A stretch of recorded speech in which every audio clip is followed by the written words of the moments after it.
Hi guys, this is Santika. Welcome to my travel blog. So, আজকে আমি যে দেশটা নিয়ে কথা বলছি দ্যাট ইজ উজবেকিস্তান। প্রথমে আমি যেটা নিয়ে কথা বলবো উজবেকের ব্যাপারে সেটা হচ্ছে currency, visa, hotel and what else? Okay, tour guide.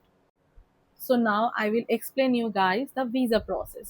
So I will explain two process কারণ আমি যখন ফ্লাই করেছিলাম আমি তখন দুবাইতে থাকতাম, তো ডেফিনেটলি আমি দুবাই থেকে ফ্লাই করলে কোন প্রসেসে আপনি যেতে পারেন মানে উজবেক যাবেন, আর ইন্ডিয়া থেকে গেলে আপনি কোন প্রসেসে ভিসা অ্যাপ্লাই করতে পারেন, দুটোই আমি আজকে ক্লিয়ার করব। আপনি যদি দুবাই থেকে উজবেকিস্তান যাচ্ছেন তবে আপনি যদি মানে দুবাইয়ের ভেতর থেকেই ফ্লাই করছেন তবে আপনার অন অ্যারাইভেল ভিসা আপনি উজবেকিস্তানের যেই এয়ারপোর্টেই নামবেন ওখানে আপনি পাবেন।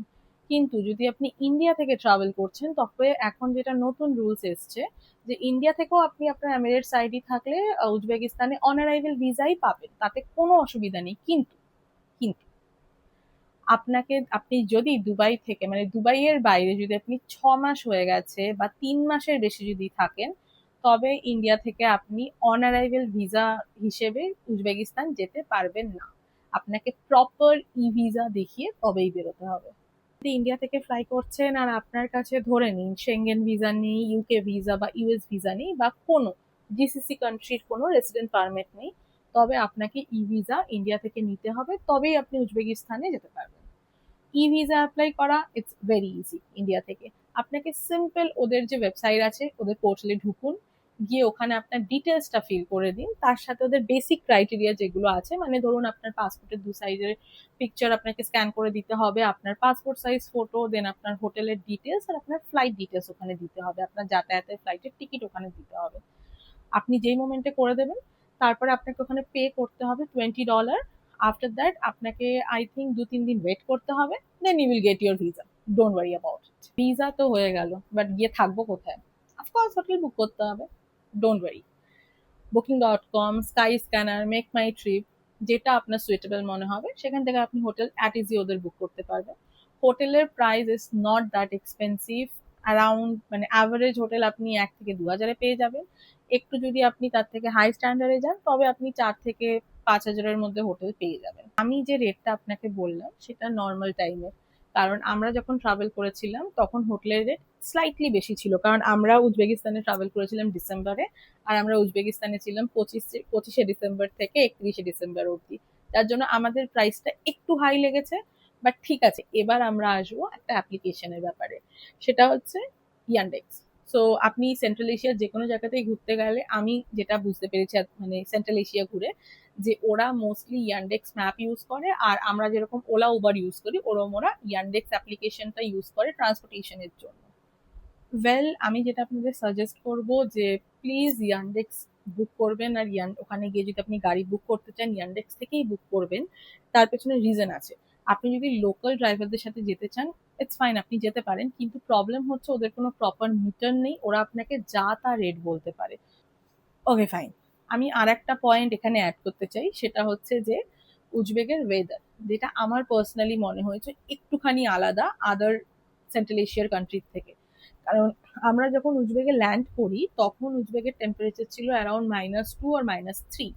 সো আমরা ফার্স্ট 2 দিন টেম্পারেচার -6 অব্দি পাই, but all of a sudden third day temperature হয়ে যায় 12। ড্রাস্টিক্যালি ওখানে আই মিন ওয়েদার চেঞ্জ হয়। তো বেটার আপনি যদি উইন্টারেই ট্রাভেল করছেন যেরকম আমরা করেছি, তবে ডেফিনেটলি আপনার সাথে লং কোট বা ভালো যেটা আপনাকে ঠান্ডা থেকে বাঁচাতে পারে এরকম জামা কাপড় রাখুন। তার সাথে সাথে প্লিজ দয়া করে একটা পাতলা জ্যাকেট বা কিছু নিয়ে যাবেন, কারণ ওদের ওয়েদারের কোনো কোনো গ্যারেন্টি নেই, কোনো গ্যারেন্টি নেই। এবার আমি আসছি তাসকিন ছাড়া আর কোথায় কোথায় আপনি যেতে পারেন। তাসকিন ছাড়া ওদের যেটা আছে সেটা হচ্ছে সামারকান্দ, খুব সুন্দর জায়গা। কিভা বলে একটা জায়গা আছে সেটাও খুব সুন্দর, আর একটা হচ্ছে বুখারা।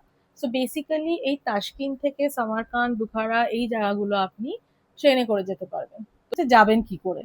ট্রেনে করে যাওয়া, কারণ সেন্ট্রাল এশিয়ার সব থেকে সস্তার যে আপনার বুলেট ট্রেন আছে সেটা উজবেকের কাছে রয়েছে। তো আপনি বেসিক্যালি বুলেট ট্রেনে সামারকান্দ, কিভা আর বুখারা এই 3টে জায়গা কভার করতে পারেন। আমি এখানে একটা কথা বলতে চাই। সো আমরা খালি তাসকিনতেই গেছিলাম, আমাদের সামারকান্দ যাওয়ার কথা ছিল, বাট সামহাও সেটা হয়ে ওঠেনি।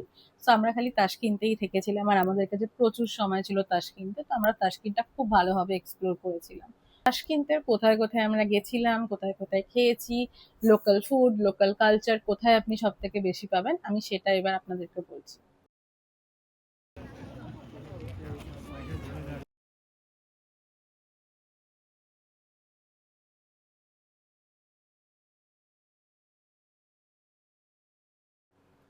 আফটার দ্যাট আমরা যেখানে ভিজিট করেছিলাম সেটা হচ্ছে ওদের টিভি টাওয়ার। ওয়েল, টিভি টাওয়ারের ওখানে একটা খুব ভালো রেস্টুরেন্ট আছে, প্লিজ প্লিজ প্লিজ গেলে ওই রেস্টুরেন্টটা ট্রাই করবেনই করবেন, সাংঘাতিক ভালো রেস্টুরেন্ট ওটা। ওয়েল, আমি তাশকেন্তের ব্যাপারে আর একটা খুব ইন্টারেস্টিং কথা বলতে চাই। তো আমি প্রচুর সেন্ট্রাল এশিয়ার অনেকগুলো দেশ ঘুরেছি। তো সেখানে নর্মালি এরকম জায়গা থাকে যেখানে আমরা ভিজিট করি বা যাই, মানে দেখার জায়গা থাকে। কিন্তু তাশকেন্তের সব থেকে ভালো যেটা আমার লেগেছে, আপনার যদি কোনো দেখার জায়গা, কোনো সব দেখার জায়গা হয়ে গেছে, এবার আপনার কাছে টাইম রয়েছে, তা আপনি কি করবেন? চুপচাপ একটা মেট্রোতে উঠে যান, সব একটা একটা করে মেট্রো স্টেশন দেখতে থাকুন তাশকেন্তে। এক একটা মেট্রো স্টেশন দেখার মতো ওখানে। প্লিজ ওখানে গেলে মেট্রো স্টেশনটা প্লিজ দেখে আসবেন, খুব সুন্দর জায়গা ওটা। আর ইভেন তো ওটাও কিন্তু গুগলে আপনি দেখতে পাবেন ঘোরার জায়গার মধ্যে পড়ে। Last but not the least, Chorsu market. আপনি যদি নন ভেজিটেরিয়ান হন আর মিট ইটার হন, আপনার জন্য ওটা স্বর্গ, ওটাই স্বর্গ। মানে আমি মিট ইটার, আমার জন্য চরসু বাজার স্বর্গ ছিল। প্লাস এটা স্পেশালি মেয়েদের জন্য, যদি মেয়েরা মানে কি বলবো কম দামে জ্যাকেট বা ওখানকার যে আর কি শীতের পরার জিনিসপত্র কিনতে চায়, প্লিজ চরসু বাজার যাবেন, প্লিজ যাবেন। চরসু বাজার নিয়ে আমি একটা আলাদা ভিডিও বানাবো, কারণ চরসু বাজার নিয়ে এত কিছু বলা এই ভিডিওতে সম্ভব না। খুব সুন্দর, মিড ইটারদের জন্য বেস্ট অপশন। শপিং করতে চাইলেও ইটস ভেরি গুড অপশন। জুতো, জামা কাপড়, উইন্টারের সব জিনিসপত্র হেভি সস্তায় পাওয়া যায়। খালি প্লিজ আপনি যে ইন্ডিয়ান আর আপনার যে বার্গেনিং করার ট্যালেন্ট আছে, ওটা ওই বাজারে গিয়ে ভুলবেন না। ওটা কিন্তু মাস্ট। কারণ অ্যাজ আ ইন্ডিয়ান আমাদের লাগে আমরাই বার্গেনিং করতে পারি। আপনি সেন্ট্রাল এশিয়ায় গেলে বুঝবেন যে বার্গেনিং আমরা খালি করতে পারি না, ওই ট্যালেন্ট ওদেরও সাংঘাতিক। তো সুতরাং কম্পিটিশন ওটা। এবার আমি আসছি পেট পুজোর কথায়। অফকোর্স আমি বাঙালি, মানে আমরা বাঙালি, আমরা কোনো দেশে যাচ্ছি আর সেখানে খাওয়ার দেখবো না, বস, হতেই পারে না। পেট পুজো সবার আগে। উজবেগে গেলে ওখানে প্রচুর রকমের খাবার পাওয়া যায়, মানে অফকোর্স সেন্ট্রাল এশিয়া যদি আপনি ঘুরে থাকেন তো আপনার ওখানে গিয়ে কোনো খাবারের নাম শুনে খুব আনকমন লাগবে না, কারণ পুরো সেন্ট্রাল এশিয়াতেই মোটামুটি খাবার দাবারটা আমার খুব কমন লেগেছে। সো বেসিক্যালি উজবেগেও সেম, আপনার পোলাওটা প্রচন্ড ফেমাস। আর সেকেন্ড যেটা আমার খুব ভালো লেগেছে সেন্ট্রাল এশিয়ার অনেক কান্ট্রিতে গিয়ে, সেটা হচ্ছে ওদের চা। আমি যখনই যে কোনো কান্ট্রিতে যাই সেন্ট্রাল এশিয়ার, আমি এদিক ওদিক কোনো দিক দেখি না, আমি চুপচাপ ওদের জিজ্ঞাসা করি এখানে সব থেকে ফেমাস চা কি আছে, সেটা অর্ডার করে দিই। উজবেগের চা খুব ভালো খেতে। আর আরেকটা কথা, যদি আপনার বিফ বা হর্স মিট এইসবের প্রবলেম থেকে থাকে, তবে আমি পার্সোনালি তাদেরকে বলবো প্লিজ চরসু বাজারের যে মেইন মিট মার্কেটটা যাবেন না, নিজের জন্য ভালো। ওয়েল, আমি ভিডিওতে অ্যাজ সাচ কোনো রেস্টুরেন্টের নাম এখন উল্লেখ করছি না, কারণ আমি মনে করি আপনি যখন ওই দেশটাতে ভিজিট করবেন আপনার বেটার ওখানে লোকালদের জিজ্ঞাসা করা, ঠিক আছে? আর আপনার টেস্ট অনুযায়ী আপনি সেখানে ভিজিট করুন, সেখানে খেয়ে একবার দেখুন। বাট আমি বলবো প্লিজ কোনো multi cuisine, I mean fine dine restaurant যেটা হয়, ভিজিট করবেন না। ট্রাই করবেন যতটা লোকাল ফুড ট্রাই করা যায়, যতটা লোকাল ফুড ট্রাই করা যায়। আর আমার ওখানে যে ফেভারিট রেস্টুরেন্ট সেটা আমি এখানে ট্যাগ করে দেবো। ওয়েল, আজকে আমার এতটাই জানানোর ছিল উজবেগের ব্যাপারে।